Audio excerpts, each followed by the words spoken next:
Halo Tribuners, kembali lagi bersama saya Septiana Cahyani Eka Saputri dalam podcast Cakap Sana, Cakap Sini. Dan pada episode kali ini kita akan membahas tentang pertolongan pertama pada ibu melahirkan saat tidak ada tenaga medis. Bersama narasumber Bidan Dika Trimuzayana, Sarjana Terapan Kebidanan Bidan RSI Unisma Malang.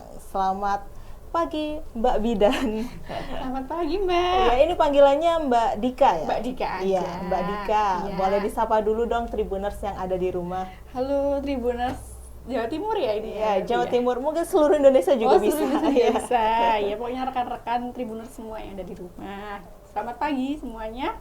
Sehat semua ya? Sehat. Iya. Mbak Dika sendiri sehat ya? Alhamdulillah sehat. Ini juga lagi hamil ya? Alhamdulillah. Lagi sedang berbadan 2. Iya, ini berapa bulan Mbak kira-kira? 5 jalan 6. 5 jalan 6 ya. Semoga persalinannya nanti lancar ya Mbak ya. Amin. Ya, makasih doanya. Iya, iya. Mbak Bidan Ya. Dika. Ini kan sempat beberapa waktu yang lalu itu viral ya. MUA menolong ibu melahirkan. Dan di situ di pesawat itu juga ada tenaga medis dokter radiologi. Iya kan, Bu Bidan? Iya. Dan kalau misalkan orang yang di pesawat itu kan melahirkan ada tenaga medis, dan bagaimana pertolongan pertama jikalau di pesawat itu atau enggak di sekitar masyarakat tidak ada tenaga medis, seperti salah satu contohnya itu artikel berikut ini tentang Pak Kades mengaku gemeteran dan panik bantu ibu-ibu melahirkan di tengah jalan modal nekat. Nah, seperti itu artikelnya Mbak Bidan. Itu seperti apa pertolongan pertamanya? Sebenarnya sih kalau bisa yang paling utama yang bisa kita lakukan ya itu tidak harus menolong bayinya dulu. Maksudnya itu dalam artian kalau dirasa ini masih panjang prosesnya, dari mana sih kita tahu masih panjang? Misalnya si ibu itu belum punya keinginan untuk mengejan, kayak gitu Mbak. Jadi misalnya dilihat kondisinya nggak ada keluar misalnya cairan ketuban atau apa, kan sebenarnya mungkin ya, karena kan nggak bisa dipastikan karena bukan tenaga medis, itu masih agak bisa kita tunda lah persalinannya, kasarnya kayak gitu. Apalagi belum terlihat kepala bayinya udah nongol nih, udah mau keluar gitu kan. Jadi kalau bisa sih utamakan untuk justru mengajarkan ibu bernafas dulu, menenangkan si ibunya. Terus segera cari pertolongan yang lain, misalnya udah di mobil atau gimana, segera cari vaskes terdekat. Kan sekarang mudah ya, ada Maps, ada Wise, terserah mau menggunakan yang mana. Yang paling utama sih kita harus cari ke vaskes terdekat. Memang karena kenapa? Nggak ada perlindungan hukumnya juga kalau misalnya orang awam mau menolong gitu, nanti takutnya misalnya berhasil lahir nih terus bayinya kenapa-kenapa, orang tua si bayi ada rasa nggak terima misalnya, terus menuntut ini yang menolong kayaknya pas itu gini deh gitu kan misalnya. Ya sama orang awam kan juga masih menebak-nebak misalnya, takutnya nanti ke arahnya malah nggak ada perlindungan hukum untuk si penolongnya ini nanti juga. Lebih berbahaya, membahayakan penolong ya Mbak ya. Betul.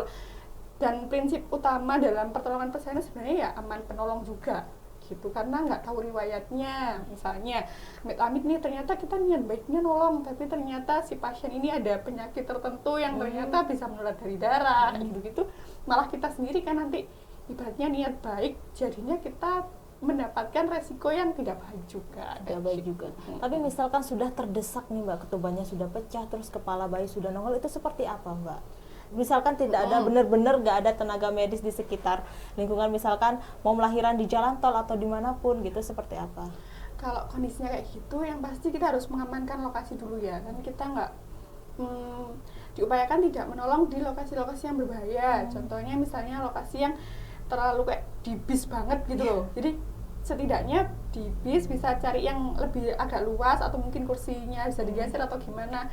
Jadi justru baringkan ibunya di tempat yang nyaman dulu, dan juga leluasa buat kita untuk menolong nantinya kayak gitu.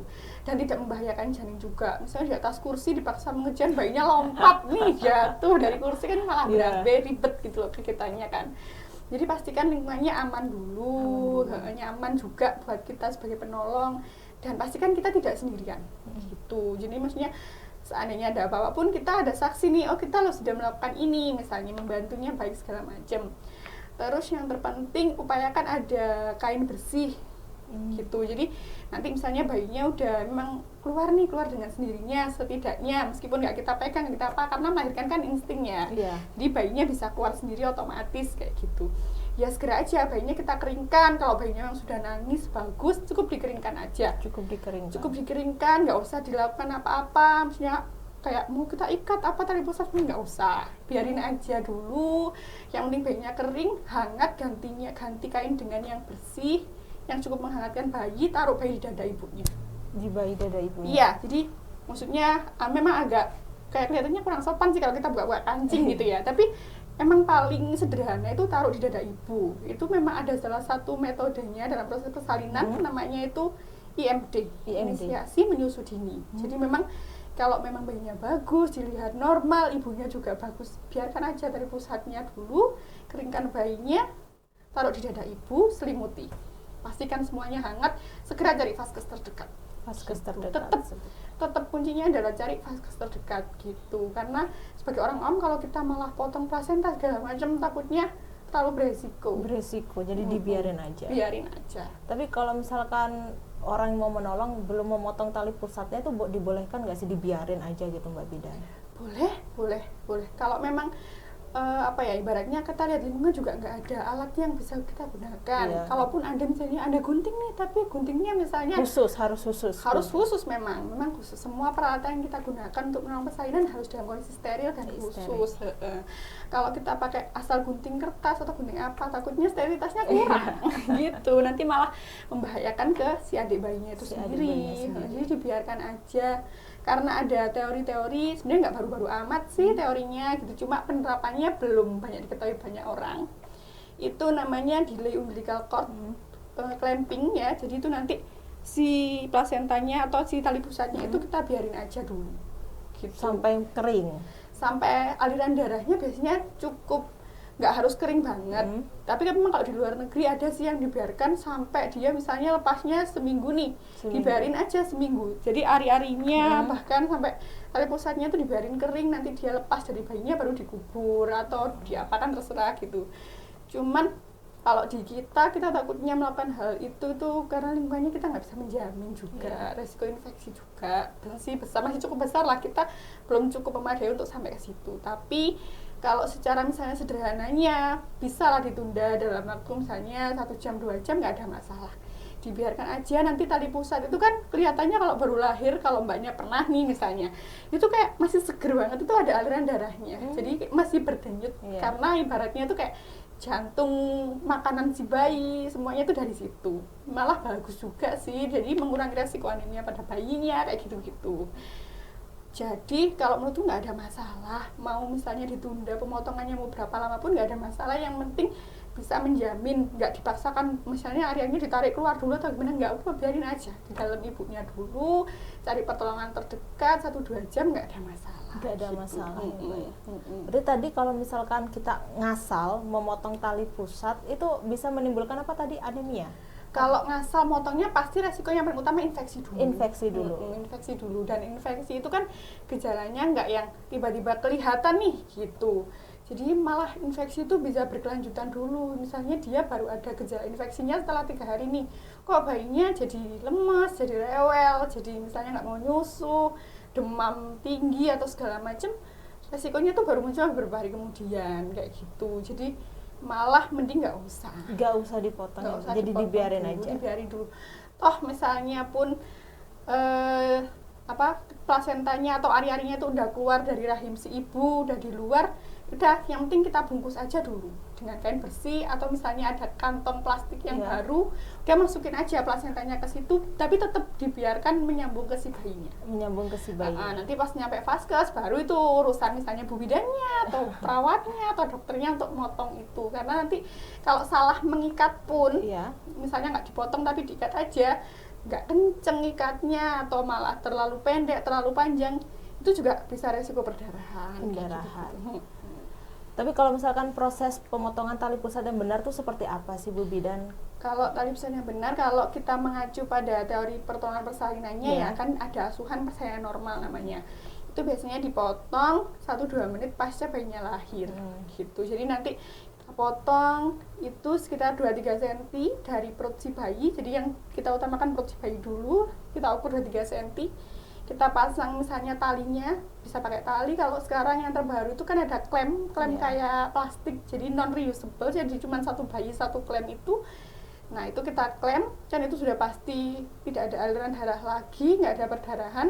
Baru kita klem sisi ibunya, baru kita potong gitu. Jadi nggak asal tiba-tiba udah kita tekan aja terus kita potong gitu, enggak. Memang ada boleh teorinya ngasal juga, ya, nggak boleh harus ada ngasal. teorinya. Betul. Tapi misalkan kalau untuk nggak ada tenaga medis, kita orang awam boleh nggak sih memotong tali pusat itu?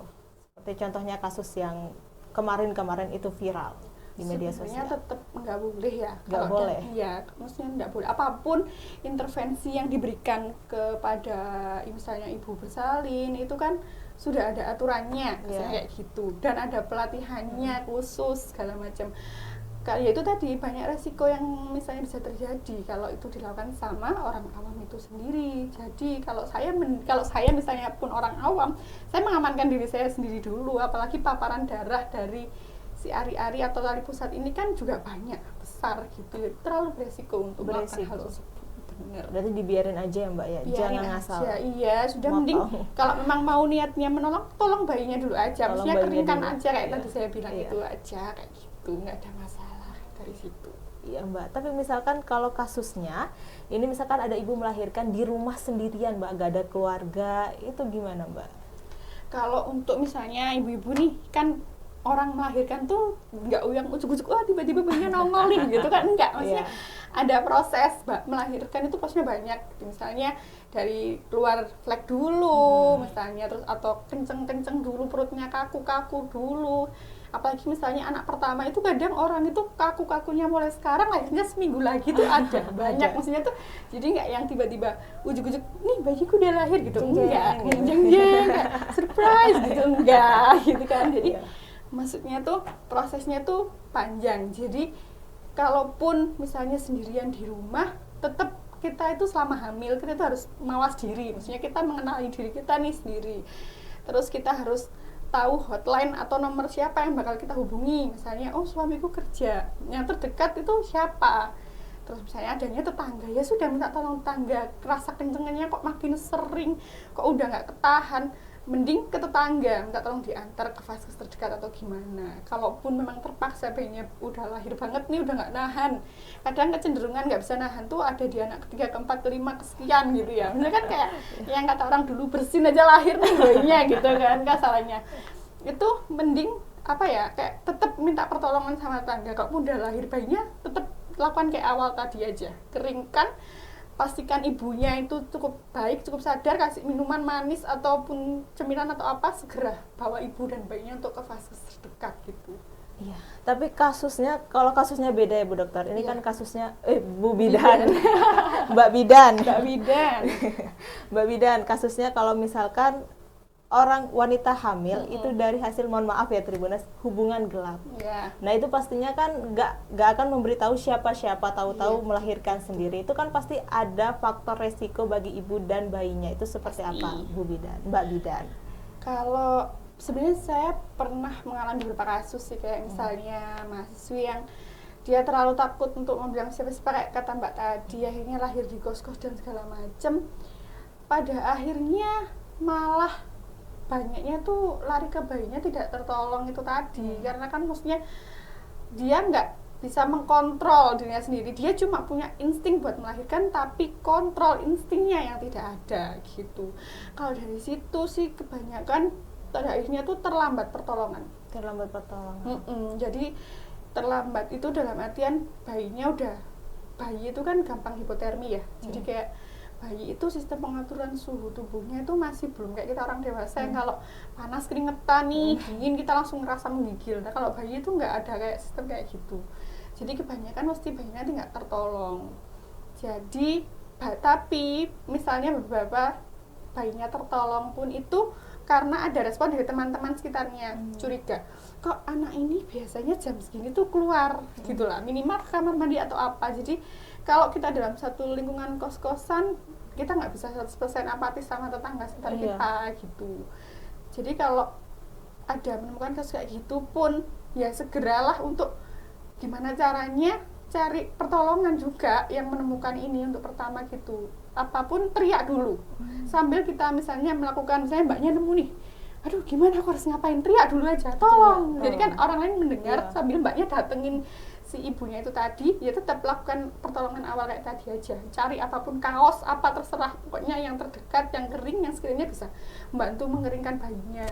Paling sederhana gosok punggungnya aja. Gosok punggungnya. Iya, bayi maksudnya setidaknya pas ditemukan udah nggak nangis pun kita gosok, namanya tuh rangsang taktil ya. Jadi beberapa bagian sensitif bayi, misalnya punggung, kaki gitu aja kita keringkan, terus segera hangatkan, misalnya ibunya lemes atau apa, segera kasih minum, jangan biarkan ibunya tertidur, tetap bangunkan, upayakan diajak ngobrol terus sampai pertolongannya datang, segera bawa ke vaskes terdekat. Vaskes terdekat ya Mbak ya. Tapi jarang Mbak terjadi kayak gitu. Maksudnya Jarang, entah ya kayak beberapa orang yang menutupi kehamilannya terus lahir, bahkan bayinya sampai dibuang pun dia tuh tetap terlihat sehat-sehat aja, karena ibaratnya tubuhnya itu nggak menerima sinyal ibunya itu loh. Kayak gitu, banyak sih kejadian kayak gitu. Itu kan kasus kebanyakan kan yang hasil hubungan gelap gitu Mbak. Bener. Yang tahu-tahu brojol gitu. Iya, tahu-tahu brojol, terus nggak ada insting dari ibunya sendiri kayak, oh aku tuh bertanggung jawab, aku melahirkan anak itu gini. Jadi kayak jarang memang terjadi, bahkan kayak tahu bayinya nggak ada pun mereka jarang ada yang punya rasa penyesalan tersendiri gitu. Biasa aja ya Mbak ya. Biasa. Nah, memang agak aneh ya. Terus Mbak Bidan, ini bagaimana tahapan proses persalinan yang baik dan benar? Kalau dari tahapan persalinan sendiri kan seperti yang dijelaskan dari awal, nggak tiba-tiba surprise bayinya lahir. Jadi kalau berdasarkan urutan yang baik dan benar dan normal itu ada 4 kala. Kala yang pertama itu biasanya awal-awal pembukaan nih. Jadi 1 sampai 10 itu 1 aja. sampai 10. Ya, 1 sampai 10 itu dengan waktunya itu harapannya setiap normalnya itu satu pembukaan 1 jam, satu pembukaan 1 jam kayak gitu. Tapi bisa cepat ketika pembukaan sudah di atas 4. Jadi 1 sampai 10 kala 1 pun masih terbagi 2 lagi nih. Gitu. Jadi ada fase laten atau kalau saya selalu bilang fase tunggu. Jadi kadang orang yang bilang buka 1 nih tapi udah 3 hari gitu kan, maksudnya emang fase-fase awal kayak gitu aja. 1 sampai 4 itu makanya fase tunggu, fase yang masih bisa dibuat santai, makan, minum, tidur, aktivitas gitu. Nanti di atas 4 pembukaan 5 sampai 10 itu fase aktif. Jadi biasanya kenceng-kencengnya udah ibunya udah mulai yang gelisah, udah mulai nggak bisa diajak kompromi, mulai ada yang jambak-jambakan sama suami. Itu biasanya munculnya di fase-fase itu. Nanti setelah fase buka 10 udah lengkap, kepala bayinya udah turun, itu kala 2, mulai masuk kala pertolongan perlahiran kepala dan badan bayinya. Itu pun dimulainya pelan-pelan juga, ngeden segala macam di situ. Perjuangan sesungguhnya gitu kan. Habis begadang semalaman nunggu bukaan 10 terus harus ngeden lagi. Nah di situ ngedennya. Bayinya udah lahir, bagus. Kala pengeluaran ari-ari namanya kala 3. Kala 3. Jadi ari-arinya udah keluar juga, kala 3 selesai, bagus. Observasi perdarahan, nanti masuk ke kala 4. Jadi kala 4 itu bisa mulai dari jahit, misalnya ada robekan nih, dijahit. Terus kita lihat perdarahannya. Kita observasi juga tensinya ibunya gimana pada saat itu, stabil nggak ibunya, itu juga dilihatnya di situ. Jadi makanya kalau dibilang lahiran tuh cuman bayinya doang, enggak. Mohon maaf, berarti itu panjang banget rengetannya gitu.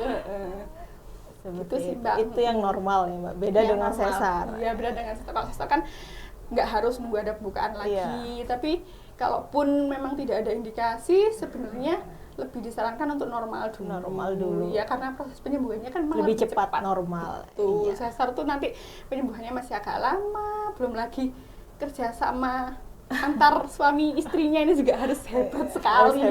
Tapi semua ibu melahirkan normal atau sesar tuh hebat iya, karena telah berjuang. Betul sekali. Dan Mbak Bidan, ini alat-alat yang dipersiapkan untuk membantu ibu melahirkan tuh apa sih? Kalau kita ada, memang sebutannya itu partes set ya. Partes itu bahasa lain dari melahirkan. Jadi set memang yang sudah disiapkan untuk melahirkan. Nah kalau disebutkan satu-satu tuh banyak rinciannya, ada klem lah, ada gunting aja macam-macam, ada macam-macam. Macam-macam. Jadi ada gunting yang memang khusus tali pusat. Terus ada yang kayak aku waktu lahiran kemarin digunting. Nah, itu guntingnya udah beda lagi tuh. Udah sekali pakai motong itu udah on. Ibaratnya kita nyebutnya on, jadi itu udah nggak bisa dipakai lagi. Oh, sekali pakai. Sekali pakai. Jadi setiap alat-alat dalam parter set itu sekali pakai, bukan maksudnya sekali pakai dibuang gitu enggak. Nanti kita steril lagi memang. Tapi lagi. Satu kali penggunaan aja. Misalnya udah dipakai gunting, ya udah berarti on. Kita sendirikan.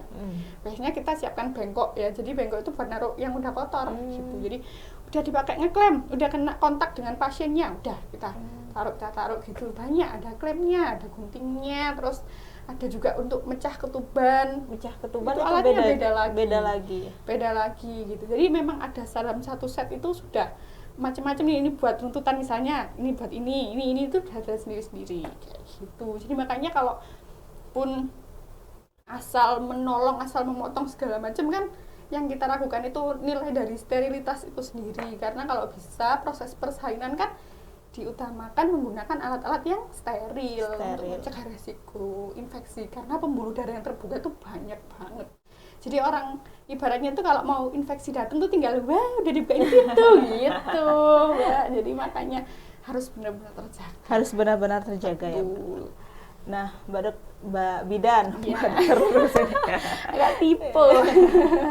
Mbak Bidan, ini apa saja yang perlu dipersiapkan untuk ibu hamil ketika melakukan perjalanan jauh?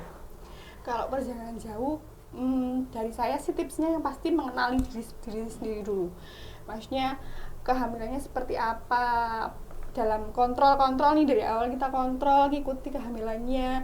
Oh, posisi bayinya ada yang bermasalah nggak sih? Terus misalnya posisi ari-arinya itu bahkan juga bisa bermasalah juga kan Mbak, maksudnya bagus nggak sih? Jadi dari kontrol gitu itu kita bisa mengenali diri kita sendiri dulu, kira-kira aku mampu nggak ya melakukan perjalanan ini. Terus kita juga harus mengukur kira-kira perjalanannya akan berapa lama, menggunakan transportasi jenis apa kayak gitu. Terus pastikan usia kehamilannya itu aman. Yang dikatakan itu aman itu dari mana ya? Dari rekomendasi dokter spesialisnya. Dari beberapa, bahkan akhirnya saya searching kan, karena kejadian lahiran di pesawat segala macam.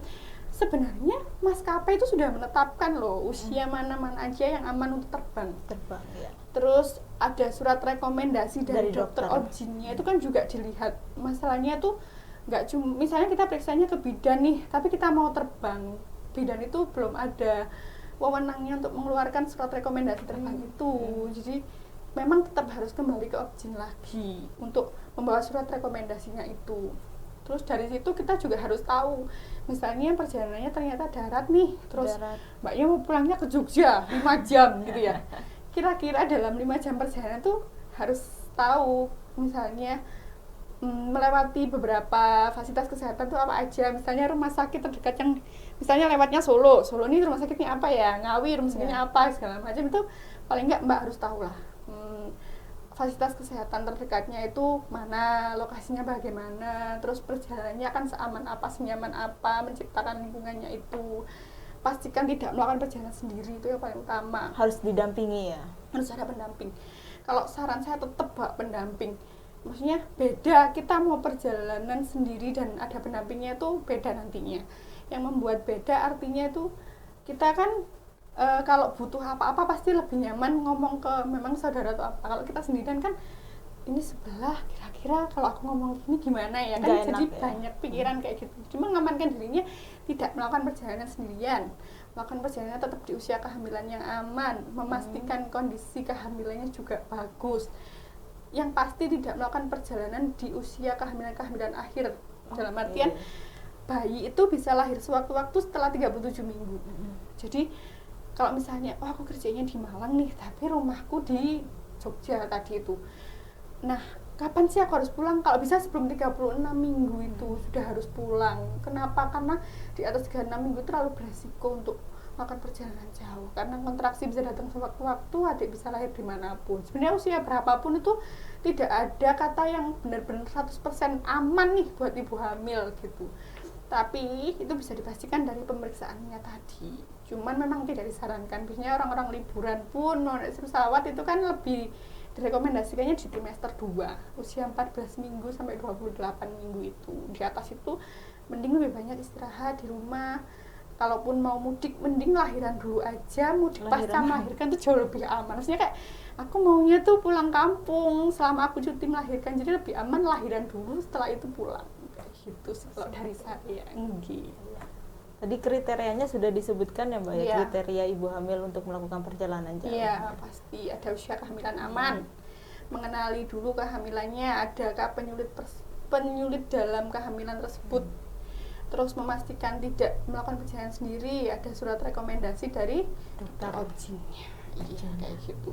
Ya, baik, terima kasih Mbak Bidan atas waktu dan kesempatannya telah hadir di studio Tribun Jatim malam ini untuk berbincang tentang pertolongan pertama pada ibu melahirkan saat tidak ada tenaga medis di sekitar kita. Ya, sama Mbak, kalau ada kesempatan lain nanti kita ngobrol-ngobrol lagi ya. Oh iya, Tribuners. siap. Ini berarti Mbaknya bisa terus ya kalau dihubungin ya Mbak Esa? Insya Allah nanti selama tidak repot dan ada waktunya nanti kita bisa Oh ngobrol lagi. iya, siap. Nanti kita akan kontak lagi Mbak Bidan Dika ya, Tribuners. Baik Tribuners, sampai di sini dulu perjumpaan saya kali ini. Saya Septiana Cahyani Eka Saputri dan Dika Trimuzayana pamit undur diri dan sampai jumpa kembali lagi dalam podcast Cakap Sana Cakap Sini episode berikutnya. Dadah.